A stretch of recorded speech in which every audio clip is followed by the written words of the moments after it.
So let's now bring in Fox News contributor Tomi Lahren. Tomi, always good to have you with us. Hello, how are you guys doing? Good. So the big news out of last night, John Cox, Republican, going up for governor. I think it's a sign that there are a number of people in California that are wanting some real change. Well, you know, we didn't expect huge victories in the state of California, at least for the Republicans. We knew that that wasn't going to happen, but seeing a Republican on the ballot for governor, especially with the way that this state runs its primary, is significant for us. And it also shows that a Trump endorsement works, even in the liberal state of California. A Trump endorsement means something. I believe it has a lot to do with immigration, also taxes, regulations, but moving forward, we're going to have to fight, but we're ready to do it. Well, one of the things, Tomi, is I know Republicans had worried that unless a Republican finished in the top two, it would be two Democrats for that big state office. And then with the other congressional races and stuff like that, what would turn people out? Thankfully for the Republicans, they said last night, we've got a Republican at the top, and so people are going to go out and vote, and it's going to be better for us, and maybe that blue wave might be actually a little red.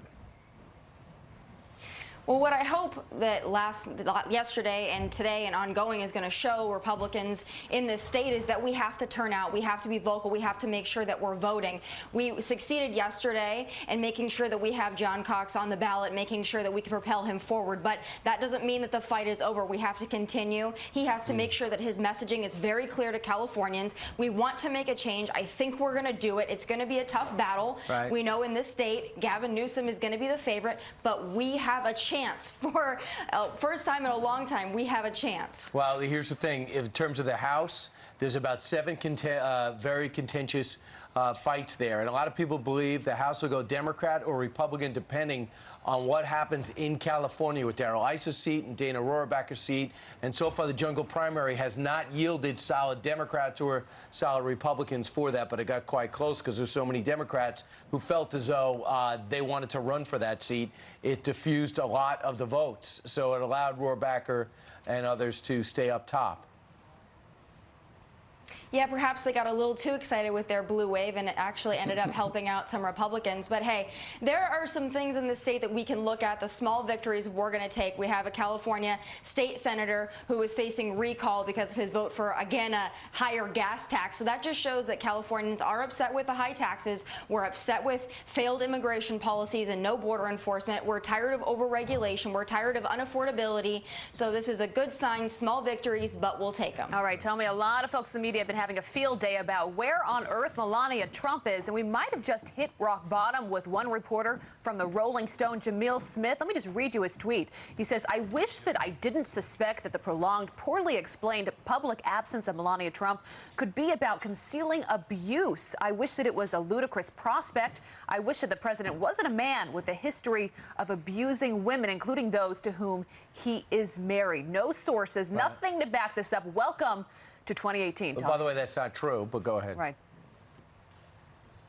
Well, we hear journalists and we hear the mainstream media often complain that Trump attacks them, that Trump goes after them, that they're losing credibility because of this president. No, I'm sorry. They're losing credibility because of things like that. To advance something so ridiculous like that and put that out there with no sources, no facts, just to speculate on that, that's the reason that the American public does not trust the mainstream media, does not trust journalists. To put something out there like that, I don't care if you're anti-Trump. That's one thing. But when you go as far as to say that Melania might be abused and that's why we haven't seen her in a while and she's just suffered an illness and a surgery, that's ridiculous. And I hope the American people are looking at this and watching it as a further example of, again, Trump derangement syndrome. All right. And just real quick, what would happen to that writer if they had said that about Michelle Obama?